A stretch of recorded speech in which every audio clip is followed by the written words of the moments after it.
En marche, la supercherie. En marche, la bête de l'événement. En marche, la poudre de perlimpinpin. En marche, prendre les Français pour des cons. En marche, augmenter leurs impôts. En marche, leur faire les poches et leur vider le huc. En marche, les prendre pour des cons. En marche, mettre mes potes, les riches et les banquiers, super bien. En marche, suppression de l'ISF. En marche, en gros, je t'encule.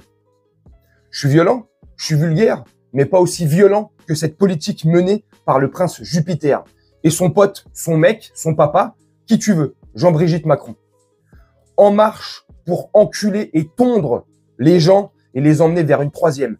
En marche pour vous niquer et vous faire croire des choses. En marche pour vous faire croire qu'une démocratie existe. En marche pour vous faire croire que le pouvoir est dans une urne avec un bulletin de vote. En marche pour vous faire croire que l'État va vous donner une arme légale pour pouvoir les assassiner. En marche la connerie. En marche les brebis. En bé. Tu vois, je vais baisser. Car notre ennemi, c'est la peur. La peur qui conduit à l'inertie. Là, je vais faire très bas. La peur recule chaque fois qu'on prend une décision. Elle recule chaque fois. Non mais tu vois, le truc, elle recule chaque fois qu'on se engage. Il faut se scander comme ça.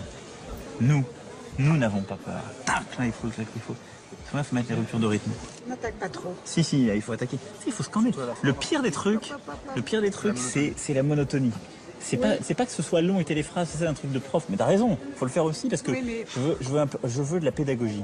Mais il faut que tu aies des changements de rythme. T'as tout autre chose. Mais là, T'as pas d'énergie à perdre. mais si, là c'est de l'énergie ça. Parce que, Mais si, il faut la mettre là-dessus. Là. Ici, je vois très bien. dans le constructif. Oui, mais là, je dénonce le contre. Donc après, tu vois, je mets contre la gauche, contre un. Et après, élection présidentielle, ce soir, nous revendiquons le droit de voter un peu plus. Je veux pour ma part pour un projet, pour des valeurs. Toi, en contrepoint.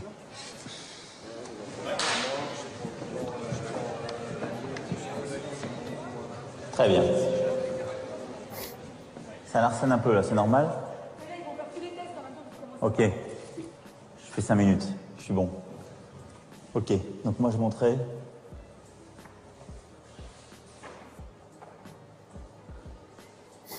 Nous devons devenir le seul mouvement qui ne se construit pas sur le rejet, ni sur le ressentiment, ni sur la revanche, mais qui toujours invoque l'espoir. Voilà ce que nous sommes. Nous sommes le parti de l'espoir. Et c'est ce parti qui doit gagner en 2017. Vive la République, vive la France. Parce qu'il faut le faire, faut le vivre. Ta voix, elle tombe. Monte ta voix. À partir du pour, fais monter ta voix qu'on se rende compte. Ce que ça donne quand tu la fais, parce qu'elle plonge. Isma. Le réel. Ok. T'as vu Jean-Bry comment il s'assoit à la fin? Hein? Parce que peut-être qu'une de ces deux couilles doit le gêner. Ou doit la gêner, je sais pas. Bref. On nous prend pas pour des cons? On prend pas les Français pour des cons? On nous prend pas pour des abrutis finis, des lapins de 6 semaines, des gens nés de la dernière pluie? Tout est manipulé. Tout est manipulation. Tout est manigance. Tout est une question de dosage. De bon ton. De bon ton. Ouais, tu me diras, Jean-Brigitte, c'est un sacré ton. Tiens, en parlant de ça, j'ai une blague. Durex vient de sortir un nouveau goût pour ses préservatifs. Goût mayonnaise. Tu sais pourquoi? Pour quand tu niques un ton. Je déconne, c'est pour détendre l'atmosphère. Ça marche ou ça marche pas. Ils nous prennent pour des abrutis finis. Tout, c'est un rôle qui joue à la perfection, tu vois. Le ton qu'ils ont, tu vois, comme ça. L'énergie dépensée, pas trop. Faut baisser à ce moment-là. Là, faut augmenter. Là, faut être plus, tu vois. Chaque fois qu'il place ses mains, tu sais, quand il met ses mains comme ça, qu'il parle. Vous savez, cher Français, nanana, tout est calculé, tout. Tu sais, quand ils font comme ça, quand il fait comme ça, là, ses mains, tu sais. Sincèrement.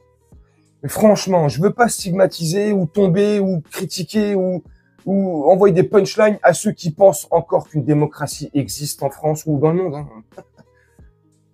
Mais s'il vous plaît, comment vous pouvez faire pour encore croire que des individus comme celui-ci là, le prince Jupiter, lui ou tous les autres, c'est tous les mêmes. France Insoumise, le nouveau truc Front Populaire, les Europe Écologie Les Verts, les Républicains, Parti Socialiste, c'est tous les mêmes. Tous sans exception. Tous. Ils sont tous là pour nous raconter de la merde. nous raconter des belles histoires auxquelles on va adhérer, y croire, et leur donner les clés du camion. Tout ça, c'est de la mascarade. Il serait temps de se réveiller. Il serait temps que la majorité, on se réveille et qu'on arrête de se laisser manipuler comme ça. Manipuler pourquoi en plus? Parce qu'au final, on n'a aucun intérêt. On gagne rien. Au final, c'est nous, on se fait niquer. Au final, c'est nous, on a la tête sous l'eau pendant que eux vivent leur belle vie, leur paradigme qui se sont créés sur Terre. Il faudrait que cela cesse. La politique, c'est une grande mascarade. Et la preuve en est, depuis les élections du 9 juin, Macron, il a acheté une grenade dégoupillée dans les pattes de tous les partis. Justement pour créer ce qui se passe aujourd'hui. Tout est calculé. C'est des joueurs d'échecs. Ils n'ont pas un coup d'avance. Ils en ont 3, 4, 5 coups d'avance sur nous. C'est des experts en échecs. Pardon. C'est pour ça que il serait temps de se réveiller pour qu'on puisse commencer à casser leurs coups d'avance. Il serait temps qu'on apprenne à jouer aux échecs. Il serait temps qu'on soit stratège comme eux et qu'on se laisse plus faire. Il serait temps qu'on retire tous leurs privilèges au détriment de notre gueule à nous, de notre sueur, de notre dos, de notre santé et de nos retraites.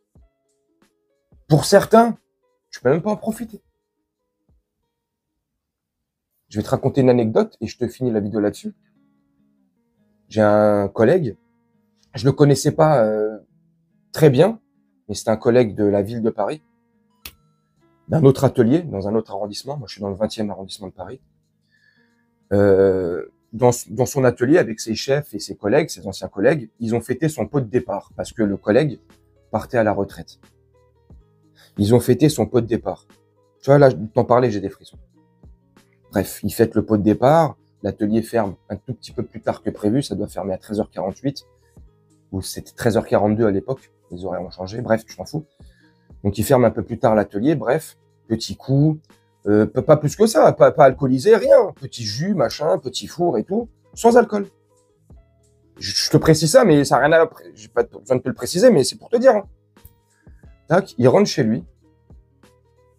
Le lendemain, les collègues retournent à leur boulot, eux. Et là, le chef convoque tous les collègues pour dire et annoncer la mauvaise nouvelle. Voilà, malheureusement, X, je donnerai pas son prénom, est décédé hier en rentrant chez lui. Crise cardiaque. Enfin, c'est triste. Je me suis j'ai fait un peu traîner le truc, tu vois. Je suis un peu long. Mais c'est pour te dire. Pourquoi faire? Pour ça, au final. Donner son cul, donner sa santé, toute sa vie, donner sa santé pour un travail parce qu'on pense qu'il y a une démocratie et que la France a des valeurs. Et tu travailles. T'as, par moment, dans ta vie et dans ta carrière, conscience que des fois, tu te fais un peu enculer. Mais tu continues parce que voilà, c'est l'effort qu'il faut faire. C'est la contribution sociale qu'il faut faire pour que le pays tourne bien. Eh ben non. Bref, tu travailles, tu fais tout ça, tu pars à la retraite à 61 ou 62 ans. Pourquoi faire? Pour ne pas en profiter? Hein? Combien de métiers, combien de personnes, combien d'hommes, de femmes n'ont pas pu profiter de leur retraite ou ont pu profiter de leur retraite que quelques semaines ou que quelques mois comme ça, ils sont très vite tombés malades ou crise cardiaque ou ils se réveillent pas de leur sommeil, de leur nuit, ou tu vois. Toute ta vie, tu es un esclave. Toute ta vie, tu sues comme un connard. Toute ta vie, tu es fatigué pour pouvoir te payer ne serait-ce que 3 semaines ou 1 mois de vacances dans une seule année. Pourquoi au final? Pour que eux continuent à vivre leur vie tranquillement? Bref, pour moi, il faut que ça s'arrête. Bref, dites-moi en commentaire ce que vous en pensez. Moi, je vais vous laisser là-dessus, faire un petit montage tranquillement et puis on se retrouve bientôt pour une prochaine vidéo. Je vous souhaite une très bonne journée, une très bonne soirée ou une très bonne nuit.